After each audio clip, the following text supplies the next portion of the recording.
우리 마태복음 22장 23절부터 33절까지 합독하시겠습니다. 부활이 없다는 사두개인들이 그날 예수께 와서 물어 이르되 선생님이여 모세가 일렀으되 사람이 만일 자식이 없어 죽으면 그 동생이 그 아내에게 장가들어 형을 위하여 상속자를 세울지니라 하였나이다. 우리 중에 7형제가 있었는데 마치 장가들었다가 죽어 상속자가 없으므로 그 아내를 그 동생에게 물려주고 그 둘째와 셋째로 7째까지 그렇게 하다가 최후에 그 여자도 죽었나이다. 그런즉 그들이 그를 취하였으니 부활 때 7 중에 누구의 아내가 되리이까? 예수께서 대답하여 이르시되 너희가 성경도 하나님의 능력도 알지 못하는 거로 오해하였도다. 부활 때에는 장가도 아니가고 시집도 아니가고 하늘에 있는 천사들과 같으니라.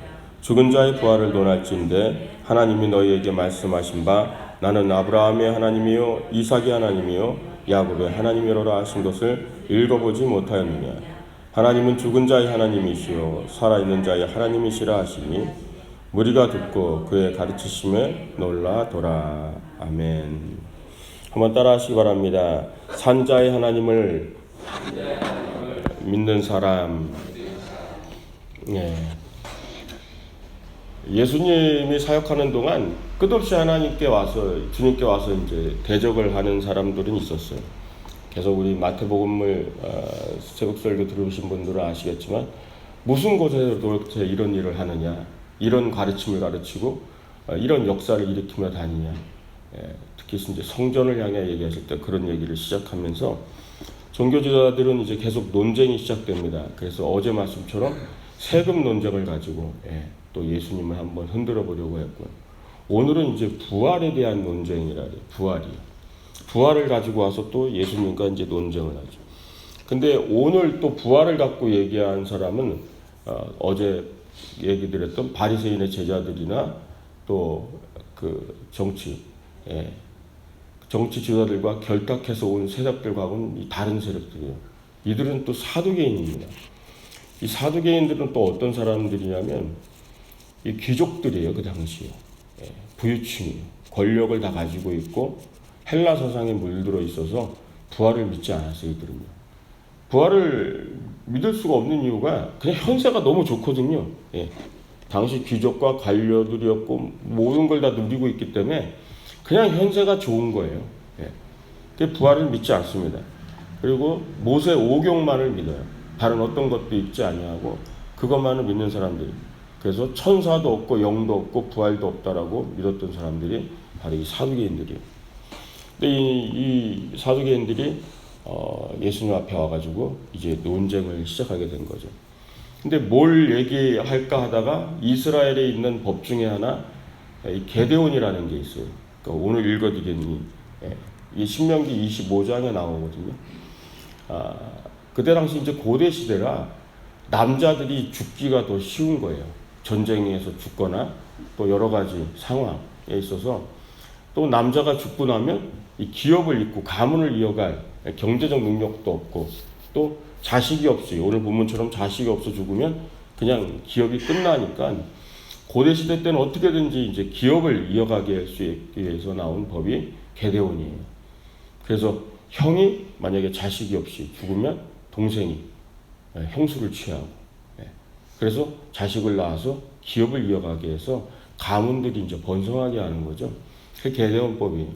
이제 이걸 가지고 사두개인들이 이제 주님 앞에 나와서 부활을 물으려고 온 거예요. 보아스와 룻의 결혼이 이제 그런 결혼이죠. 그래서 룻기서를 보면 룻이 보아스가 기업 물을 자다 그러죠. 고엘이요. 제가 한번 설교했던 것 같은데. 그래서 이 고엘, 기업 물을 자, 이 제도는 이 중요한 정신을 가지고 있어요. 그것은 그냥 기업을 이어가는 것, 그 정신도 있죠. 후손을 이어가고 친족들이 그 가난과 정말 그 힘든 삶을 살아가는 걸 막기 위해서 또 자손을 번성하기 위해서 그 게데온의 중요한 하나가 있지만 또 하나는 뭐냐면 이 그리스도의 이 대속의 의미를 담고 있어요. 그러니까 대신 짐을 지는 그리스도의 대속의 죽음을 모형을 가지고 있는 게 바로 이 고엘이라는 제도 중에 하나예요. 그래서 사두개인들은 이 부활과 고엘이란 제도를 연결시켜 가지고 오늘 이게 질문을 던진 거예요. 예. 기독교에 있어서 가장 중요한 핵심의 논쟁거리가 되는 세 가지가 있어요. 그게 뭐냐면 첫 번째가 창조예요. 하나님이 온 우주 만물과 인간을 창조한 것. 사람들이 믿지 못하는 논쟁거리 중에 하나라는 거죠. 그래서 우리도 자라는 동안 늘 진화론을 배웠잖아요. 예. 그러니까 어떻게 하나님이 우리를 창조했냐, 창조를 증명하라. 이게 논쟁거리 중에 하나가. 둘째가 부활이에요. 예수님이 죽은 지 사흘 만에 부활이다. 죽은 자가 어떻게 부활하느냐? 끝없는 논쟁거리예요. 기독교 역사가 흐르는 동안 끊임없이 논쟁되는 거리가 이거예요. 마지막에 세 번째가 재림이에요. 예수님이 다시 재림. 어떻게 재림이 있을 수 있느냐? 그래서 이 세 가지가 늘 의구심을 가지고 있는, 그 중에 논쟁의 가장 핵심이 바로 부활이에요. 네. 어떻게 죽은 자가 부활할 수 있느냐? 사두개인 역시 의구심을 갖고 있고, 부활을 믿지 않는 이들이 이 질문을 가지고 와서 공격을 한 거예요. 앞으로도 기독교 역사가 계속되는 동안 창조, 부활, 재림에 대한 논쟁은 끊임없을 거예요. 믿음 없이는 이해할 수 없는 부분이죠. 그래서 주님께 나와가지고 이제 물은 거예요. 그럼 이제 다 죽었습니다. 7 형제가 있는데 말 그대로 남자들이 다 7명이 다 죽은 거죠. 이 한 여자가 뭐죠? 7번을 결혼한 거예요. 형, 둘째, 넷째. 이제 가정으로 들은 거예요. 계대형 뽑을 과정에서. 그래서 첫째도 죽고 둘째도 죽고 셋째도 죽고. 그래서 7 형제와 다 동침을 하고 말 그대로 결혼을 한 이 여자는 그러면 다 죽은 다음에 부활했을 때 누구 아내냐는 거예요. 네. 곤란한 질문이죠. 첫 번째, 형의 아내냐, 둘째 아내냐, 셋째 아내냐. 예. 다 계대원으로 결혼을 했던 사람인데. 주님 곤란을 빠뜨리려고 이들은 계대원법을 가지고 이 질문을 던진 거예요. 주님이 이렇게 얘기하시죠. 마태복음 22장 오늘 29절 30절이에요. 예수께서 대답하여 이르시되 너희가 성경도 하나님의 능력도 알지 못하는 거로 오해하였도다. 부활 때에는 장가도 아니가고 시집도 아니가고 하늘에 있는 천사들과 같으니라. 이렇게 얘기했어요. 너희가 성경도 모르고 하나님의 능력도 알지 못하기 때문에 이런 오해를 했다 그러면서 영적으로 무지하다라면서 먼저 꾸짖기 시작하신 거예요. 성경을 모르기 때문에 생긴 일이다. 너의 질문 자체가. 즉 너희들이 모세오경만을 믿지 않냐. 모세오경에 나오는 이 신명기 말씀 그걸 하나를 가지고서 지금 본인들이 아는 지식이거든요. 와서 얘기하는데 너는 하나님의 능력을 모르고 성경도 알지 못하는 거다. 부활 때에는 지금 우리가 살고 있는 이 삶처럼 결혼하고 시집가고 장가가고 자손을 번성하고 그런 곳이 아니라는 거예요. 지금 우리가 살고 있는 이 시대의 삶처럼 똑같은 삶이 부활해서 천국에도 이루어지는 삶이 아니라는 거예요. 그때는 천사와 같다 이렇게 얘기한 거예요. 그러니까는 똑같이 생각한 거죠. 똑같이 천국에 가서도 또 결혼해가지고 살림 차리고 애 낳고 그렇게 산다고 생각하는 거죠. 영적인 세계, 어려운 세계죠. 천국이라는 부분이. 중요한 거는 계대온, 즉 재혼법이라든지 율법, 지금 우리가 지키고 알고 있는 율법이라든지 이런 것들이 존재하는 것이 아닌 거죠. 천국에는 하나님의 사랑과 공의와 은혜만이 존재한다 그랬어요. 예. 그래서 천국이에요. 예. 이 땅의 율법으로도 우리가 안 된다는 걸 이미 우리가 증명을 했고요. 율법으로 똑바로 못 산다는 걸 우리가 증명했고요. 그래서 하나님의 은혜로 산다라는 걸 증명하며 사는 사람들이 바로 크리스찬들이에요. 결국 천국은 하나님의 은혜예요. 공의와 사랑 그것으로 존재하는 것이라는 거예요. 그냥 하나님의 성경을 모르는. 그럼 우리는 생각하게 돼요. 그럼 목사님 부활하게 될 때 우리의 몸은 어떤 몸인가요? 부활장이라고 그러죠. 고린도후서 15장에. 거기서는 사도 바울이 유일하게 그렇게 얘기했어요. 첫 번째, 신령한 몸이 될 것이다. 온전한 몸이라고 표현했는데 신령한 영의 몸이 될 것이고, 둘째, 병들거나 썩지 않는 몸이 될 것이다 그랬어요. 그리고 세 번째, 영광스러운 몸으로 변하게 될 거다. 이렇게 얘기했어요. 부활 때 우리의 몸이. 이거를 정말 알고 싶으면 더 엎드리셔야 돼요. 그래서 제가 농담 삼아 얘기해요. 점점 이렇게 여성들은 늙어가면 주름살도 많이 생기고 쭈글쭈글해져서 한국에는 성형하는 게 굉장히 유행이거든요. 보톡스 맞고 막 계속 피고 막 굉장히 애 많이 쓰시거든요. 걱정하지 마시라고. 부활하시게 되면 주름살은 없을 거라고 제가 농담삼아 얘기합니다. 하나님이 아주 짝짝 펴놓으실 거라고. 다시는 병들지 않고 죽지 않는다 그랬으니까요. 시들지 않는 것처럼요. 그러니까 부활 때를 바라보면 우리의 모든 것이 소생하는 거죠. 그래야 하나님 앞에 나와서 이 사두개인들이 이제 이 질문을 던질 때 주님의 답변이 이제 어려운 거예요. 대답을 하십니다. 여기에 대해서. 앞부분은 그냥 성경도 모르고 지식도 모르고 그래서 너네들이 이런 일을 했다, 천사와 같다라고 얘기하시면서 대답을 어떻게 하셨냐면요. 오늘 본문 22장 31절 32절로 대답하였어요. 죽은 자의 부활을 논할진대 하나님이 너희에게 말씀하신 바 나는 아브라함의 하나님이요 이삭의 하나님이요 야곱의 하나님이라 하신 것을 읽어보지 못하였느냐. 하나님은 죽은 자의 하나님이 아니요 살아있는 자의 하나님이십니다. 이게 어려운 구절이죠. 대답을 이렇게 하잖아요. 그죠? 그런데 뒷부분에 보니까 다들 심히 놀랐다 그랬죠. 깨달았다는 얘기예요.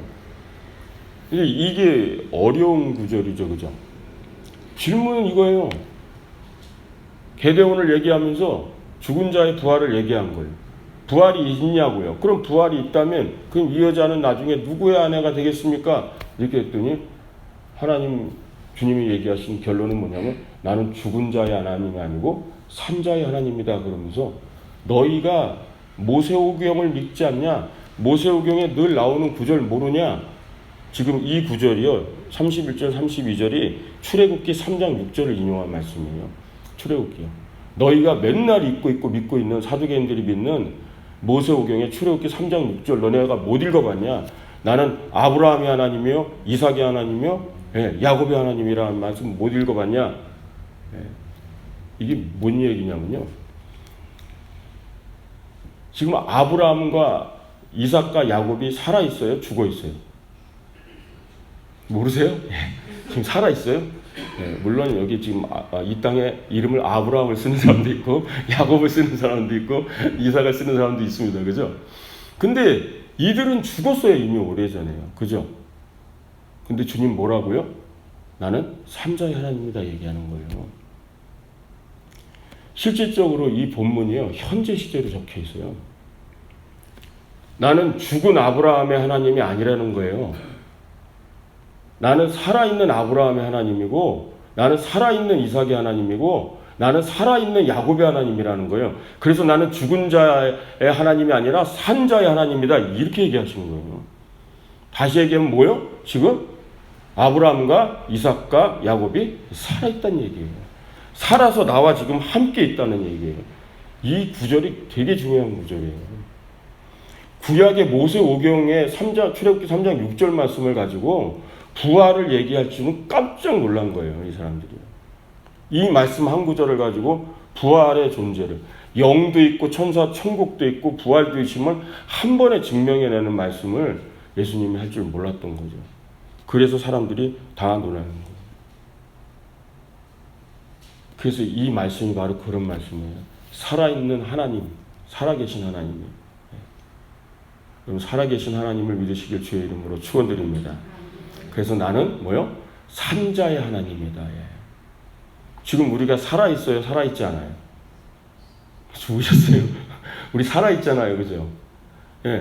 살아있는 자의 하나님이에요. 그런데 나에게 영원히 산자의 하나님이 되신다는 얘기예요. 영원히 산자의 하나님. 영원히 살아있는 자의 하나님. 이 말씀을 믿으시길 주의 이름으로 축원드립니다. 하나님은 그래서 산자의 하나님이라는 거예요. 부활을 이렇게 증명하신 거예요. 천국이 있음을, 하나님의 나라가 있습니다. 그래서 나에게는 언제나 뭐요? 산자의 하나님이 되시는 거죠. 그래서 부활도 믿고 천국도 믿고 영혼을 믿는 사람은 이 말씀을 믿는 거예요. 모세오경을 그렇게 믿었죠. 그러면서도 이 말씀 속에 부활이 담겨 있었다라는 걸 사두개인들은 전혀 몰랐어요. 그래서 주님은 하나님은 죽은 자의 하나님이 아니요 산 자의 하나님이시라 너희가 크게 오해하였도다 하시니라. 하나님은 산 자의 하나님. 이 누가복음 20장 38절에 이렇게 얘기했어요. 하나님에게는 모든 사람이 살아있느니라. 누가는 이걸 이렇게 얘기했어요. 하나님에게는 모든 사람이요 살아있다고. 그러니까 우리가 이 진리의 말씀을 배우고 눈을 뜨게 되면 우리가 보는 세계가 다가 아니라는 거죠. 우리가 보고 알고 땅을 밟고 있는 이 세계가 전부가 아니라는 거예요. 하나님께서 만드신 영원한 나라에서 함께 살아가는 그 미래를 바라보며 영원히 나의 산자의 하나님이심을 고백하시길 주의 이름으로 축원드립니다. 영적 무지가 가장 큰 무지예요. 그래서 사두개인들은 부활을 믿지 않았어요. 이 땅의 삶이 다기 때문에 여기서 누릴 수 있는 것 다 누리고 죄를 짓든 남의 걸 뺐든 안 좋은 짓을 하든 어쨌든 이 땅에서 할 수 있는 건 다 누리고 가자. 그게 사두개인입니다. 가장 영적으로 무지한 자들의 삶의 태도고 모습이었다는 거예요. 하나님의 진리를 알게 되면 우리가 조금 더 먼 그 시야와 하나님의 영적인 그 눈을 뜨게 되면 우리가 이 땅에서 무엇을 준비하며 살아야 될지 영원히 산자의 하나님이 되신 하나님을 우리가 알게 된다면 오늘의 이 하루의 삶을 얼마나 가치 있게 또 두려운 마음으로 또 귀한 마음으로 하나님의 은혜와 공의와 사랑의 마음을 담고 살아야 될지를 우리 마음에 새겨야 되는 걸 믿으시기 바랍니다. 기도하겠습니다.